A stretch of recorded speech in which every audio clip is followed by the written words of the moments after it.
কিছু খাইছেন না আপনারা? তো আমাদের মেহমান কি করতেন, কি কাজ করতেন? না ভাইয়া, আপনারা আগে সবকিছু ঠিকঠাক খান ইনশাআল্লাহ। তারপরে আপনারা আসছেন কিছু আপনারা তো আমাদের মেহমান, এখন তো আসলে একদম যে কোনো টাইমে ইনশাল্লাহ চলি আইবেন, যে কোনো টাইমে আসুন নিগুন আছে, দুই ঘর করে খাওয়ারও দিচ্ছে। এইবারের মালিক আপনি না ভাইয়া? জি আলহামদুলিল্লাহ, আল্লাহ আপনাদেরকে হেফাজত করে, যেখান থেকে এসছেন দোয়া করি আল্লাহ আপনাদের না দিছে মামা, দুই ঘর করে দিয়ে এসে আজকে বিল্ডিং কিছুই নাই মামা, আমারে খুব কষ্ট করে দিয়ে এসেছি, ওয়াইফের দিয়ে এসেছি।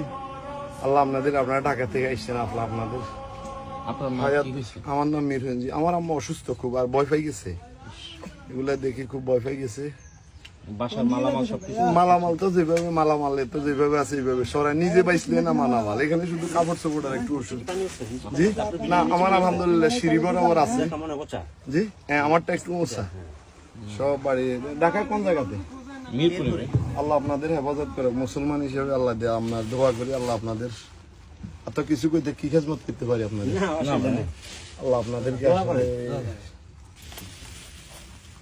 যেটা ওই নদীটা কাছের কারণে পানি সবসময় চলে যায়, যেরকম প্রচুর পরিমাণে বৃষ্টি হলেও পানি থাকে না, কিন্তু আপনার ওই যে পানিগুলা তো এতে আসি আপনার একটা খুব ইয়ে দেখা যায়। কালকার সিচুয়েশন দেখলে নিজেরা কি সেবা দেবেন, নিজেরা ভয় পেয়ে যেতেন।